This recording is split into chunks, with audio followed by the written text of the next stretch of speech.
BP sugar के बाद चलो हार्मोनल इम्बैलेंस के लिए ये बहुत जरूरी है। हार्मोनल इम्बैलेंस, हम हंसते हैं ना, हार्मोन्स के हैप्पी हार्मोन्स हमें हंसाते हैं और स्ट्रेस हार्मोन्स हमें रुलाते हैं। सोते भी हैं तो मेलाटोनिन यदि कम होगा तो नींद नहीं आएगी, स्लीपिंग पिल्स लेनी पड़ती थी ना, कईयों को लेनी पड़ती थी। तेरी छूट गई ना बेटा, हाँ अब स्लीपिंग पिल्स छूट गई, अब निशा को रात्रि को अच्छे से सो जाती है। तो हार्मोनल इम्बैलेंस के लिए और थायराइड के लिए एक तो सर्वांगासन हो जाए तो अच्छी बात है, दूसरा हलासन, तीसरा मत्स्यासन यदि हो जाए तो, और इतना भी ना हो तो फिर देखो फिर ये उष्ट्रासन। इतना तो करो, ये तो करो, सब कोशिश तो करो।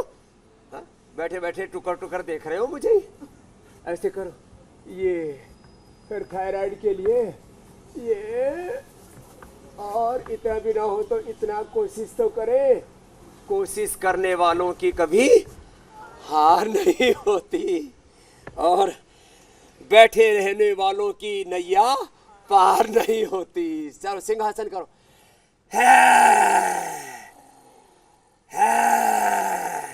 ये बड़ा जबरदस्त है। और थायराइड के लिए उज्जाई, ये और ये पॉइंट दबाना, ये बड़ा जोरदार है। ये थायराइड का पॉइंट।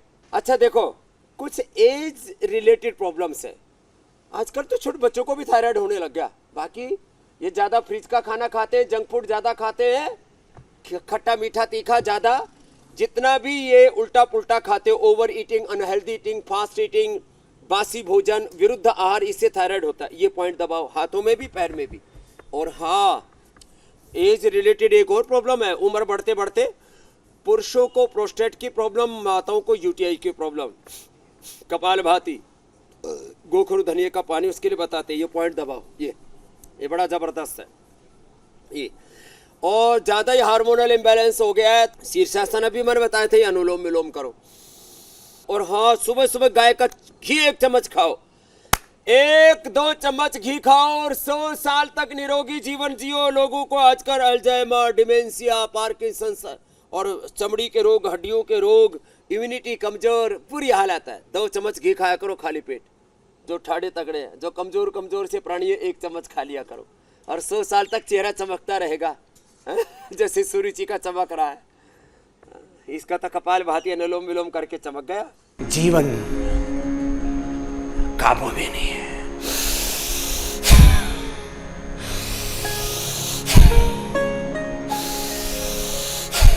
भस्त्रिका 2 से 5 मिनट। कितनी देर भस्त्रिका? 2 से 5 मिनट लगातार।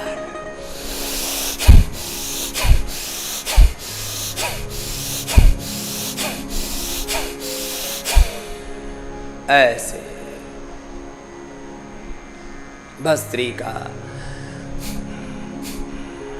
कपालभाति, भस्त्रिका 5 मिनट, कपालभाति तो हम 15-20 मिनट से लेकर के आधा घंटा, 1-1 घंटे तक करवा देते।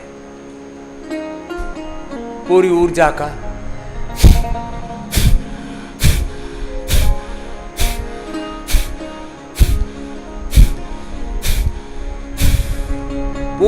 का रूपांतरण एकाग्रता के साथ, अंतर्मुखता के साथ। ध्यान मुद्रा, पहले अंगुष्ठ आपस में मिलेगा। वायु मुद्रा, अंगुष्ठ के मूल में लगा दिया।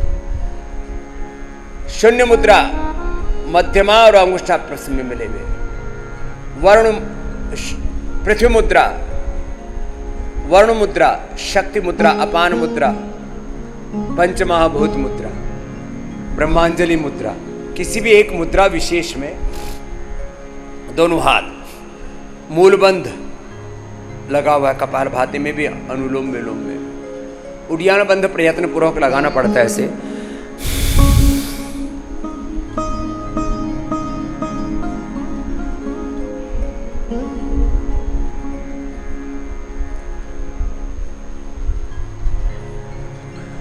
धीरे धीरे आपका अपने उदर पर इतना नियंत्रण आ जाए कि आप अपनी मर्जी से दाएं बाएं घुमा सकें। इसके लिए तो थोड़ा प्रैक्टिस रिक्वायर्ड है, लेकिन आप करेंगे तो ऐसे हो जाएगा। देखो अब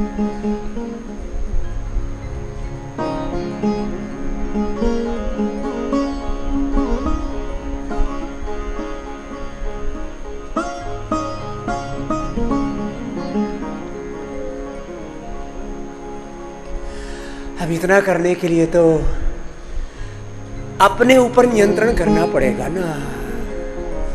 कहने को तो एक शब्द है आत्मनियंत्रण, आत्म संयम, आत्म अनुशासन, लेकिन इसके लिए अपने तन मन जीवन को, अपने आहार विचार वाणी व्यवहार स्वभाव को, अपने आप को पूरा साधना पड़ता है। कपालभाति आप कर लीजिए, अभ्यास के बाद तो बाह्य प्राणायाम।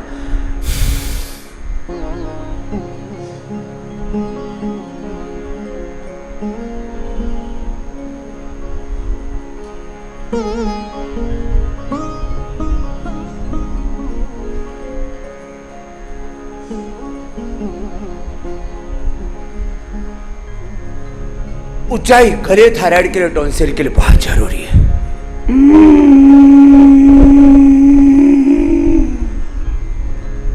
गले को टाइट करके श्वास को अंदर भरना, फिर होल्ड करके रखना।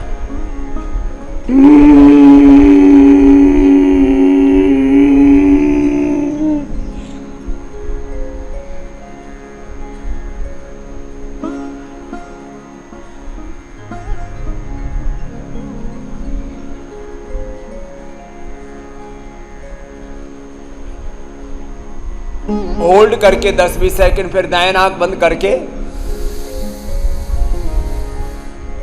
बाएं से छोड़ना। इसको लंबा करना।